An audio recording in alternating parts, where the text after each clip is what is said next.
Om Purnamadaha Purnamidam Purnat Purnamudachyate Purnasya Purnamadaya Purnamevavashishyate Om Shanti Shanti Shanti Om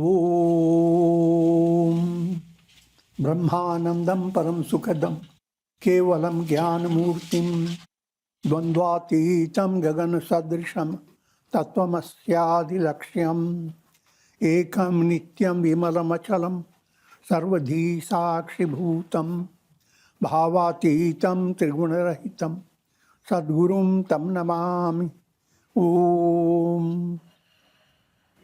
Adorations to Sadguru, who is Brahman, the giver of supreme bliss, embodiment of pure consciousness, one without a second, vast as the ether, infinite, eternal, beyond the three gunas and their modifications, the supreme preceptor. Yoga Vasishtha, Nirvana Prakarana Purvardha, Section 77. The mystic story of Queen Chudala and King Shikhidwaja begins. Previously, we were talking about the descent of the Ganges. And that I've explained is bringing Jnana Ganga,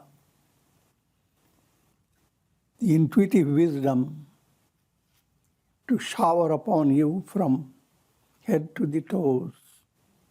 Again, I'm using allegorical word. It is Jnana Ganga, movement towards jnana, wisdom, that purifies the three lokas, the world of your practical reality, the world of your sentimental reality, and the world of your understanding. All the three go on getting highly purified. And through all the three, whose glory expresses of the absolute self. And ultimately, truth alone shines. That's the ultimate truth. Brahman alone exists. Now coming to this present section, the names Chudala and Shikhidwaja. Chuda term is jewel that people wear as bangles. Women wear special bangles are known as chudas. And chuda money is the best of those bangles. Bangles that don't dangle. And that's pointing to Queen Chudala, who becomes the embodiment of intuitive wisdom. Shikhidwaja, the husband, the king. Dhwaja is banner. Shikhidwaja, he is the highest banner, the crest jewel of all the banners. Holding a head that paroksha jnana, indirect knowledge, first step to have intellectual grasp, not superficially, but profoundly. Even that level is the early step. It is absolutely required. And then you go into the higher level. These are two high steps, Shikhidwaja and Chudala. But through this story, the same Vedantic teaching is brought to you in a colorful way. Shiva Vasishtha said, O Rama, King Shikhidwaja was able to hold his mind in the nest of his heart These are all highly poetic writings. A bird likes to get into the nest. Your mind should be like a bird, focused on the heart. So too, you must abide in the self by controlling the mind.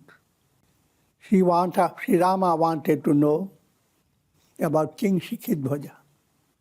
Therefore, Sri Vasishtha commenced the following story. Vasishtha continued, once in Dwapar Yuga, there lived a great king whose name was Shikhidhwaja. While he was still a child, he lost his father. Therefore, he became the ruler of his land at a very young age. Assisted by his ministers, he ruled his kingdom with great nobility. He was endowed with all excellent qualities that adorn a great king. He performed sacrifices regularly. He manifested patience, generosity,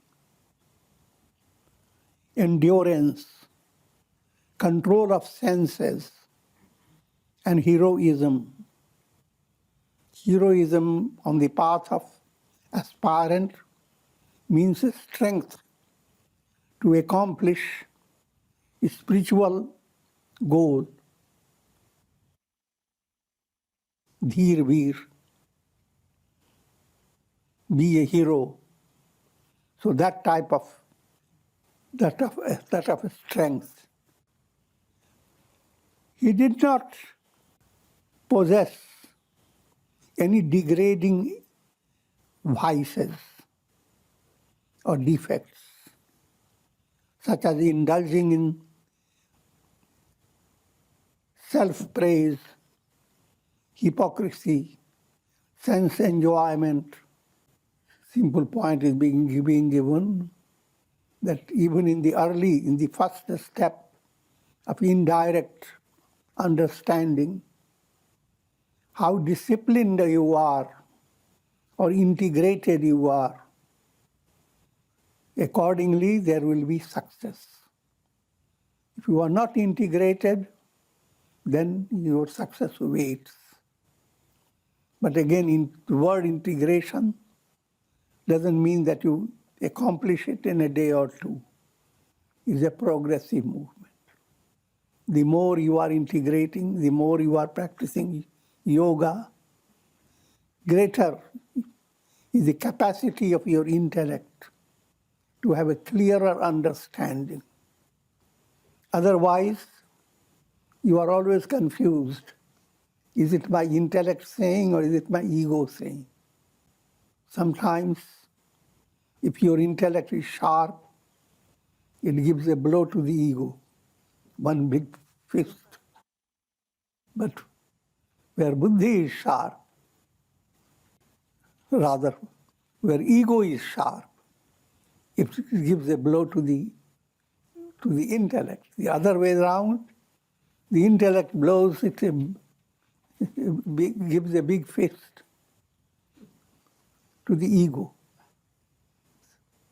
Ego and intellect, they have heads together. And they bang their heads every now and then. I don't know, and you never know which bang is praiseworthy. He established order and harmony in his kingdom by the force of his valor and wisdom. During his rule, people attained great prosperity and glory. All this at a young age. He is not yet youthful. He is more like a teenager. And all great qualities have been acquired by him. And he does lots of virtuous deeds.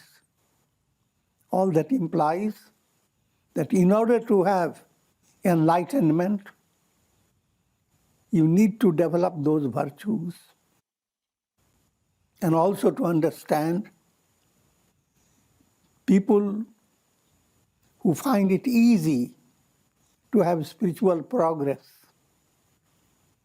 It has not been easy all due to this particular life. You have been led to spiritual practice through many embodiments. So led by sadhana, through many embodiments, you begin to succeed. And the success comes when your intellect becomes deeply interested in who am I? What's the nature of this world? What's the goal? And what's the truth behind the world?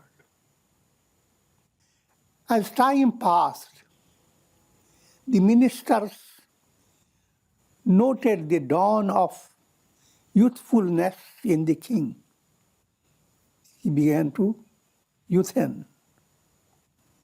They found an equally accomplished princess to be his bride. This princess was Chudala. She was endowed with beauty and charm. But greater than all this external look, she was endowed with profound spiritual sensitivity and lived a life enriched with wonderful qualities. Shikhidhwaja found in her an ideal companion, friend, and wife. Through this story, Sage Vasishtha is also giving illustration of an ideal household. You do not have to literally be a sannyasi. Sannyasi is an internal movement. So they are grihasthas who became even greater than ordinary some sannyasis. And in scriptures, King Janaka is the illustration of Videha Mukti. Even though he is a king, married, and in spite of his household duties he goes on performing, he is ever rooted in the realization, I am not the body. So Janaka is called Videha, bodiless. Similarly, Shikhidhwaja is moving towards that state, as well as Queen Chudala. Now, how did they spend their life? This again is an ideal. How should newly wedded persons, bride and bridegroom, newly wedded individuals, how should they live a successful married life? And the answer lies in being three things: ideal companion, ideal friend, ideal wife. Well, marry one, but threefold benefit. They spent their youthful days in diverse forms of enjoyments. They learned different forms of knowledge from each other. Each one must help the other. The relationship is supplement, complement, and both are benefited from each other. And how do these two are benefited? That's what you are listening to. They learn different forms of knowledge from each other.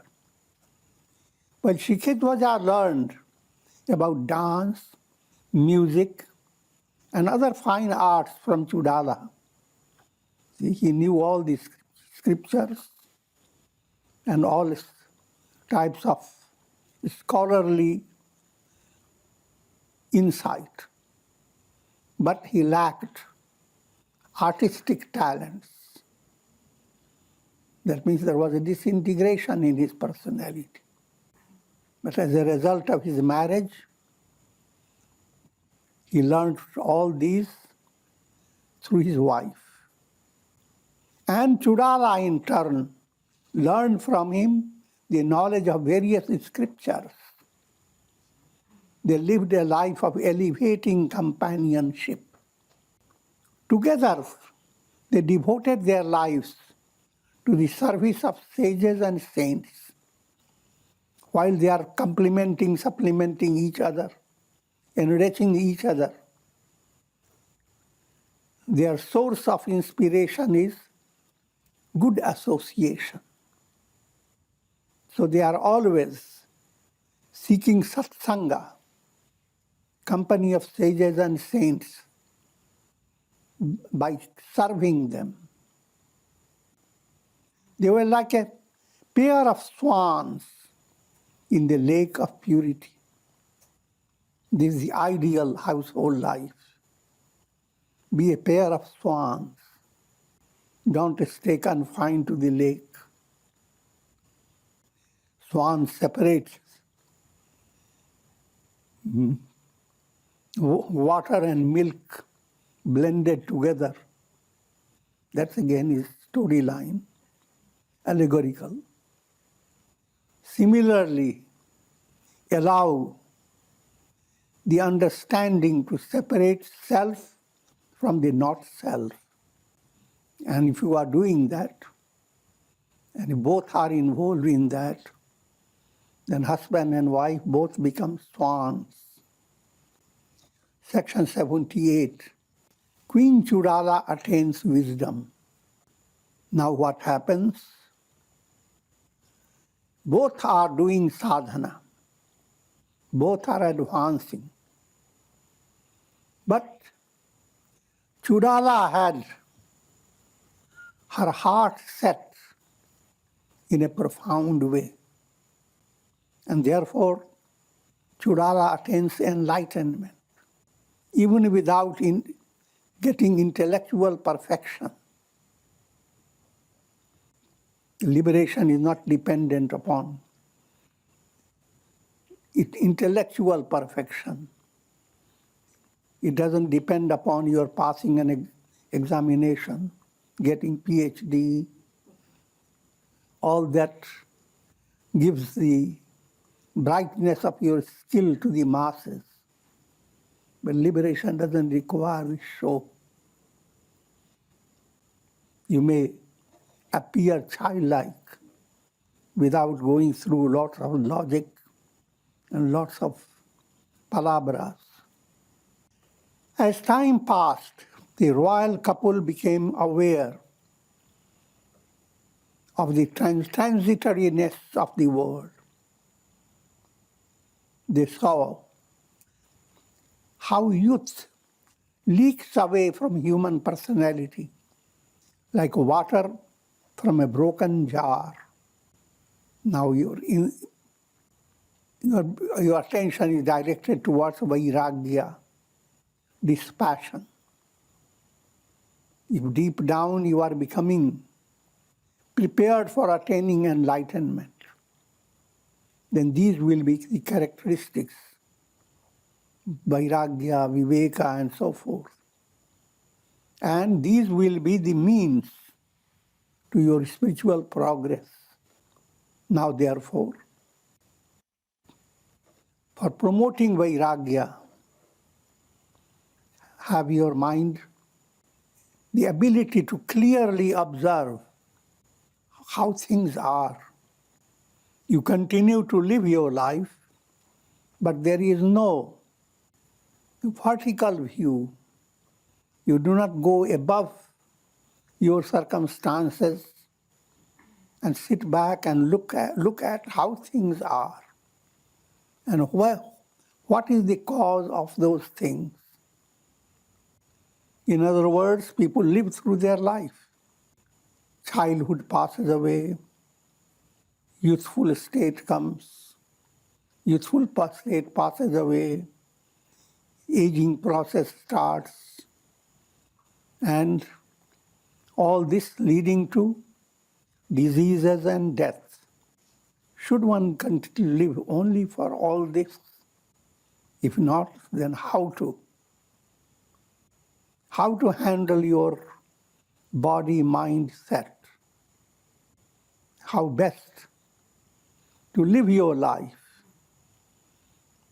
The answer to that how is practice of yoga, integral yoga, and more summarized answer, bhakti and jnana. They reflected thus as fickle as the waters in the stream, rather in the ocean. The world that you live in, every situation is as fickle as waves in the ocean, as certain as the falling of a ripe fruit from a tree, no matter how settled you feel. But every attainment will one day fall like the ripe fruit. So is the life that sustains human bodies. Just as frost causes lotus blooms to fall, so human life human life succumbs to frosty old age, and like streams that swell due to abundant rains, cravings continue to grow disproportionately. In other words, the more you try to fulfill your craving, the more your craving becomes strengthened. The more you age, the craving becomes youthened. That's the predicament of your life. Live your life with the art of fulfilling the craving, not just aging, but saging. Like arrows discharging from a bow, pleasures continue to move further and further away from the mind that is seeking them.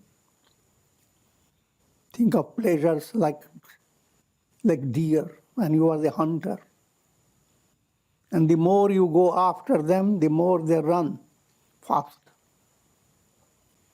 And most people remain a failure. Whatever pleasure you do catch is transient and illusory. So where is happiness? From the very childhood you are looking for happiness, running after it. You ran after your toys, etc. But the stage goes away. Then you go after happiness in a different level, in your school, with your companions, and in a different set of things. Even all that goes away, and you go on looking for happiness. And happiness is always at a distance, far away. It is an illusion. Just as vultures hover over nest, so various afflictions abounding with grief and craving continue to hover over an aging person. As you age, and if you are deprived of satsanga, and your mind is not involved in bhakti, devotion to God,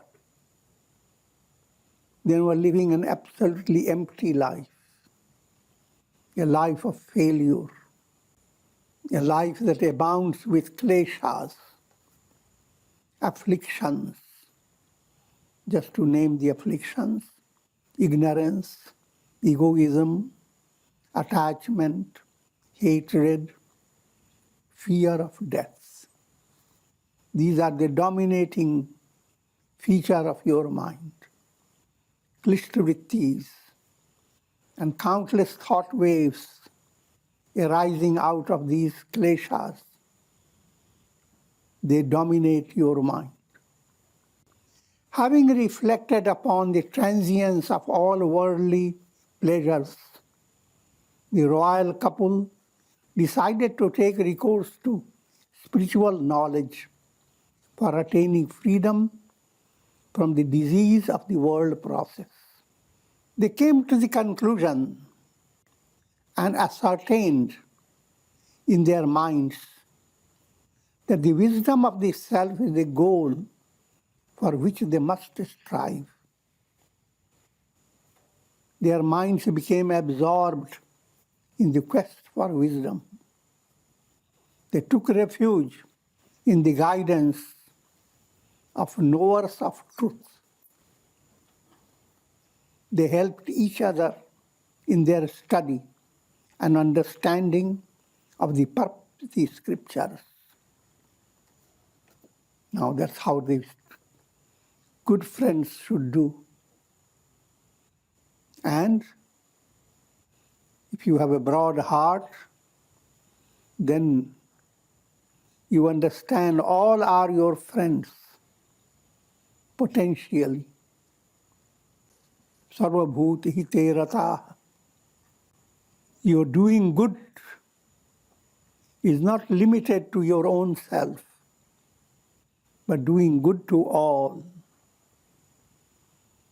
And that becomes possible if you are moving towards enlightenment. So in brief,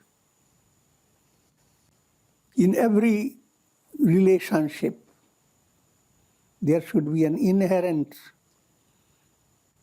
interest in helping people whom you love. And helping is through jnana yajna. If you bring strength and courage, Godward devotion in the heart of your relatives, you are doing something profound.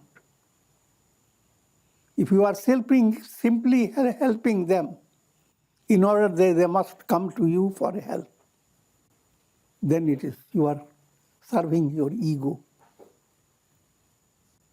But you must blend both. You have no choice but to work with your ego. But as you advance, there are degrees of lessening of ego's importance, and there is increasing joy in rendering divine service, in promoting jnana yajna, and seeing how joyous people become when they discover their understanding, enable people to become independent, not dependent upon you. Independent, focused on the goal of life. And the goal is there in every individual. Having listened to the method of crossing the ocean of the world process, Queen Chudala withdrew her senses from the world and practiced intense meditation on the truth. Chudala was more sensitive because her feeling aspect was involved in attaining enlightenment. Shikhidwaja did attain great intellectual knowledge, which is also his achievement. But because his intellect has been rendered sattvic, due to a lot of good karmas. But now you can see how they behave with each other. One has become enlightened. Another is still backward. How Chudala has to aid Shikhidwaja's spiritual movement. She inquired into the mysteries of life in this manner. This is the example of inquiry. Who am I? Who is involved in this illusory world process? In a calm, relaxed mind, free of worldly stress and botheration. Now you practice your affirmation, positive affirmation.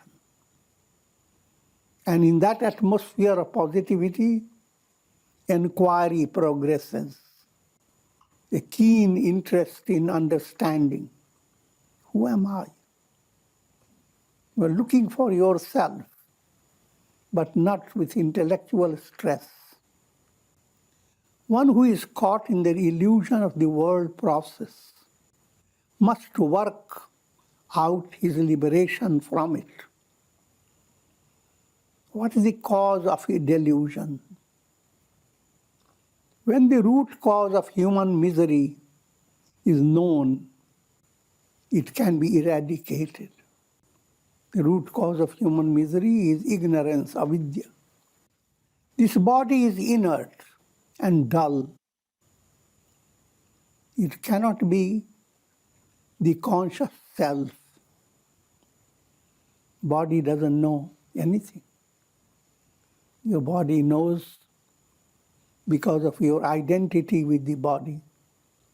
You are the one developing that illusion. Your nails don't know they are nails. Fingers don't know they are fingers. Your body doesn't know what it is. It is due to the functions of the mind that one develops the idea of the body. The awareness of the body is sustained by the mind. It doesn't exist on the basis or in the body. I am the body is not in your body. It's in your mind. The various limbs of the body are just like the rest of the body, inert and devoid of consciousness. Even the senses are not the self. Like pebbles or stones on a sandy shore. They are different from the conscious principles that directs them. The entire body is being led by prana. Prana is being led by mind. Mind is being led by intellect. Intellect, ego. And behind that, there is a causal state. The causal unconscious is leading every part of your body. Just as a river flows through a mountain course, so this buddhi, intellect, flows through the groove of the ego. Intellect and ego, they work together and requires very subtle understanding to separate ego from your intellect. Buddhi is not the self, but can this ego be the self? This is all inquiry you are looking for. Who am I? You didn't find it in your body. You didn't find in your senses, in your pranas, in your mind, intellect, ego, not even in your unconscious.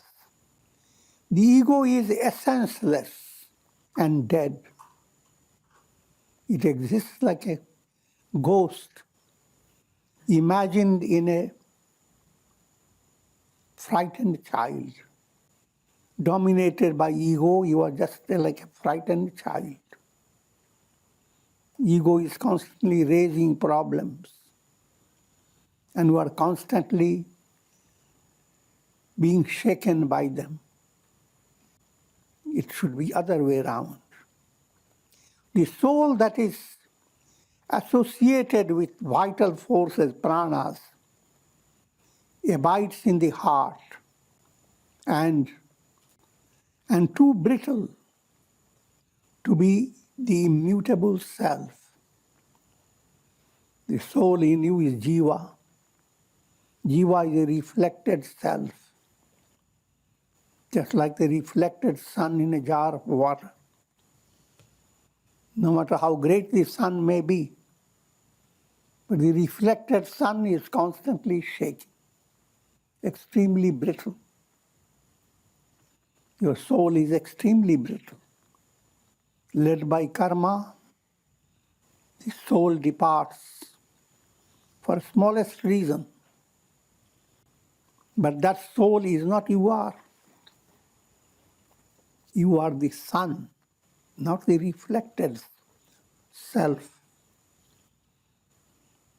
The subtle distinction is a great task for spiritual aspirants.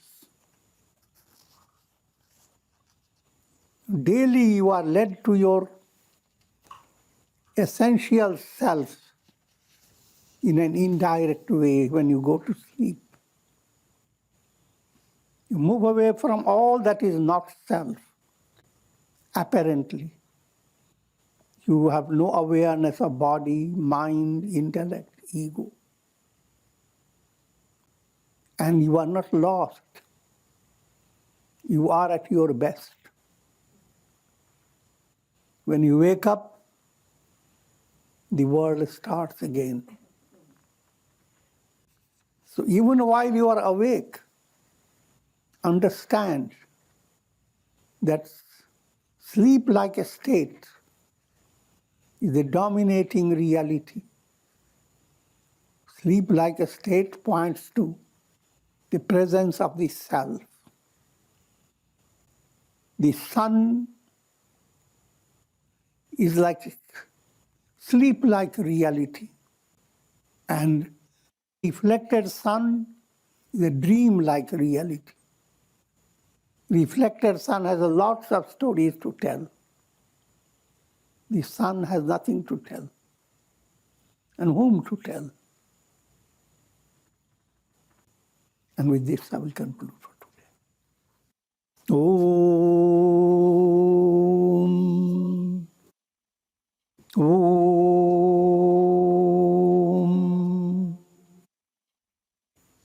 Ram, Ram, Ram, Ram, Ram, Ram. Om Namah Shivaya. Om Namah Shivaya. Om Namah Shivaya. Om Namah Shivaya. Om. Prayer for shower of Karunamaya Ras, grace of God over all of you, with the blessings of Shakti, Bhakti and Mukti. Om Trayambakam Yajamahe Sugandhim Pushti Vardhanam Urvarukva Bandhanan Mrityor Mukshiyama Mritat. Om Sarve Bhavantu Sukhina Sarve Santu Niramaya Sarve Bhadrani Pashyantu Ma Kashchid Dukha Bhag Bhavet. Om Shanti Shanti Shanti.